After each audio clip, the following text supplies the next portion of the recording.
welcome guys, and thank you very much for attending this session. Just before we sort of kick off, I just wanted to do a big thank you for MadFest. Ian, Dan, Paul and Ben, the whole team have done a fantastic job. I think this is definitely the biggest and best MadFest that I've certainly attended. I was there back 6 years ago, I think, for the first MadFest. There certainly wasn't free food. There was probably about 500-600 delegates in total. The cost of a stand was a bit cheaper, admittedly. But you know, to be honest, with this free food, it's great. It's almost like working at Facebook and Google. So without further ado, let's kick off and talk a little bit about contextual targeting. We'll have a look at some of the key trends across 2022. There's me on a good day. So very much, there's a lot. This is one of the industry buzzwords at the moment, the demise of the cookie, the death of the cookie. And one of the things, go with me on this, but one of the things that you'll see quite a lot of key trends in ad tech, even if you just look in your LinkedIn feed on your homepage, you see quite a lot of different trends. So there's lots of talk about the growth of programmatic CTV. Another fellow Blackheath resident, Paul Gubbins, is always banging on that drum. There's been lots of talk as well the last few weeks about networking events. So if you look at LinkedIn this week, MadFest is all across everyone's news feeds. Cannes Lions was 2 weeks ago. And it's amazing how many effective work meetings went on in Cannes. Nothing to do with lots of Rosie being drunk on yachts, going from one yacht to the other. I am a little bit jealous, to be fair. But one of the main topics that you will see on LinkedIn feeds is the deprecation of the cookie. So what does that actually mean for brands and agencies? Well, I think what's really interesting about this is a lot of brands are starting to almost lead the agency here. Agencies may well have particular deals in place with preferred partners already, but what we're finding is that brands are coming directly to understand more about what they can do around contextual targeting. So that kind of leads us on to the next point, contextual targeting itself. It's 100% cookieless, so that's the cookie monster is taking a back seat here. No macadamia chalk chip cookies for him. It's also, when done correctly, always in a brand safe environment as well. And Rob will talk a little bit more specifically SmartFrame in terms of how we understand an audience without any ambiguity, using metadata from the image.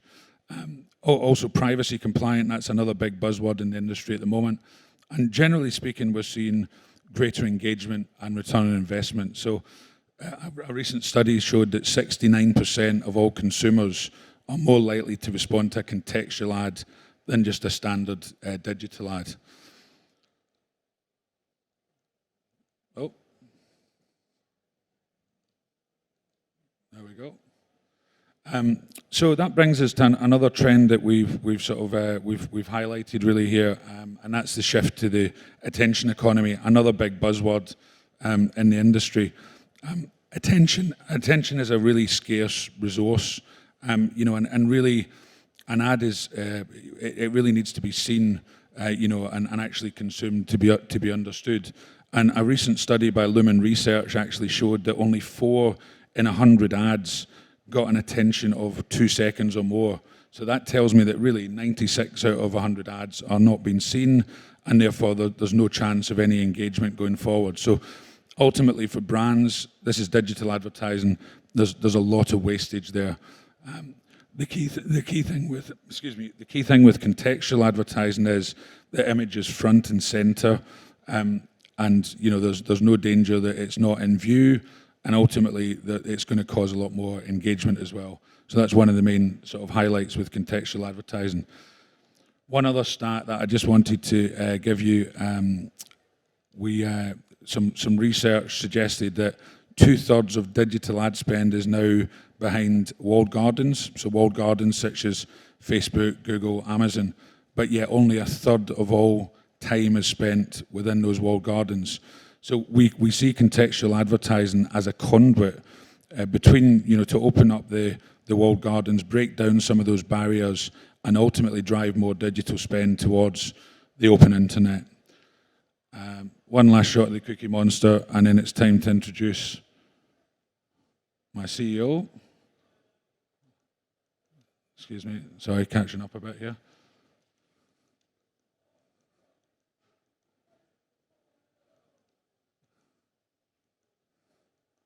There we go, Big Bud.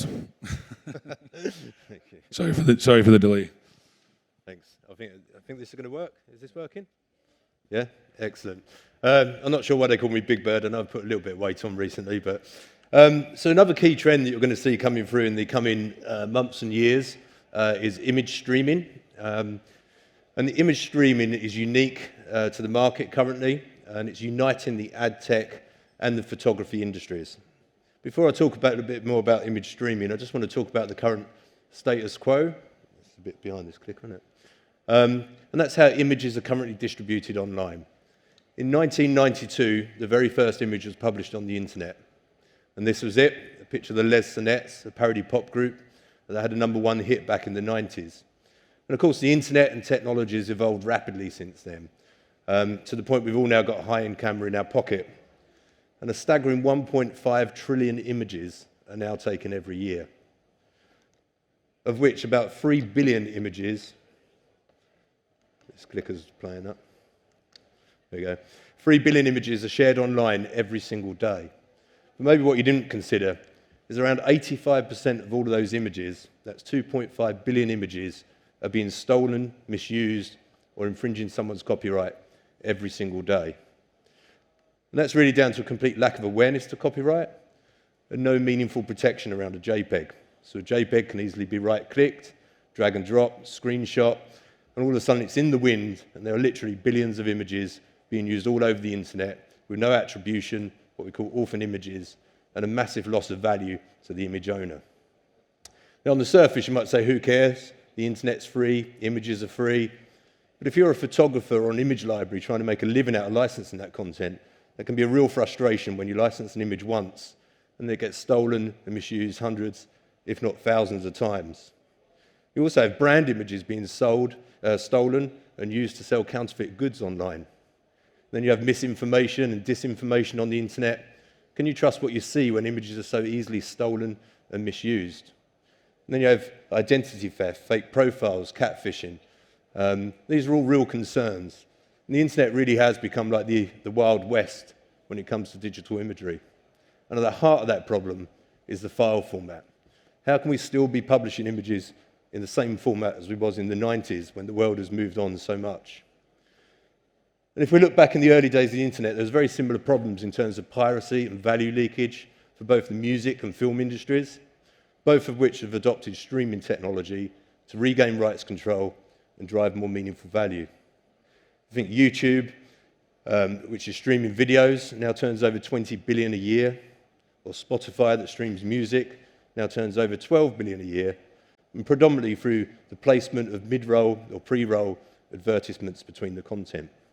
So image streaming can do the same for the photography industry, whilst providing great contextual ad placements for the advertising industry and making a more sustainable future for the photographers. And all stakeholders in image streaming benefit. So for the very first time, content owners have full visibility and control over their content with persistent attribution and more meaningful revenue from the ad placements within those images. Publishers get free use of that content. They also mitigate potential litigation fees if they publish an image without the appropriate licensing rights, whilst also improving content engagement through the interactive tools of image streaming, such as full screen and deep zoom, which is proven to create better content engagement and therefore dwell times and page yields for the publishers. And they turn that cost center into a profit center by also enjoying a share of any advertising displayed on those images. Advertisers benefit through unmissable, high-impact ad campaigns in the heart of the editorial content, the image itself, that's highly contextually targeted. Thanks to the relationships with the photography industry, you have the metadata of the image. So AI might recognize it's a red car with 4 wheels, but we would know through the metadata that it's a BMW X5 M Sport 2021 model, and we can serve an ad to book a test drive for that exact make and model at a local dealership to the person viewing that content. And most importantly, the end user benefits through superb imagery. Another benefit of stream images means you can blow it up into full screen and deep zoom and see it in all its glory. And it's a much more engaging and enjoyable content experience with ads that are actually relevant to them. So if you're reviewing a car, you're looking at a car image, an advert to book a test drive for that car is something you'd appreciate and want to see, as opposed to retargeting ads that follow you around due to your browsing history and content you was consuming weeks, if not months ago. So with that, I hope this is going to work. Last minute, we've got someone up there, we're going to do a live demo of image streaming in action. So here it is. So the first thing you'll notice is, this could go horribly wrong because we've not rehearsed it. So the first thing you'll notice is when you hover the cursor over this image, it becomes interactive, unlike a static JPEG. The end user can really enjoy it in all its glory if we blow it up into full screen. You could never deliver an image of this size and scale, especially on a screen like that, without affecting page load times. Image streaming can deliver up to 100 megapixel imagery at speed and scale, which also allows the end user to zoom in to the granular detail and really enjoy the content in all its glory. You simply couldn't do this with a JPEG, and this is proven to lead to greater content engagement, dwell times, and therefore page yields for the publishers. We come out the zoom, but if we try and steal this image and do a right click, you'll see we get a copyright warning message. So we start educating to copyright and raising awareness to copyright. If we close that down, we try and do a screenshot. Again, you get the screenshot tool, but all you can copy is the copyright warning message. And if we go outside the browser to launch a snippet tool, you'll see watermarks appear on the image. So we make it very difficult to steal, but very easy to share. And if we click the embed button here, it's as simple as copying that code, and much like embedding a YouTube video, and all of the functionality and features you've seen carry with it. To the point now we're having a new SmartFrame being embedded online every 20 seconds, 24/7. This network's scaling globally.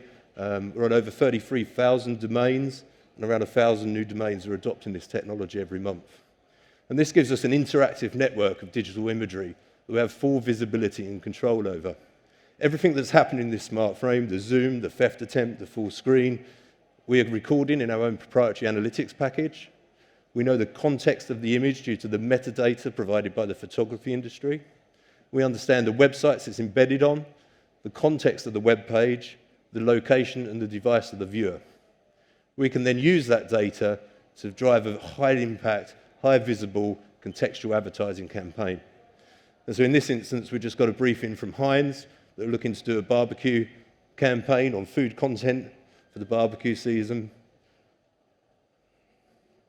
And we can do video ads, HTML responsive ads, or static display ads. I'm just going to ask Luke to scroll up the page, and you'll see on the third image here, it's only when the image comes full view that the ad fires.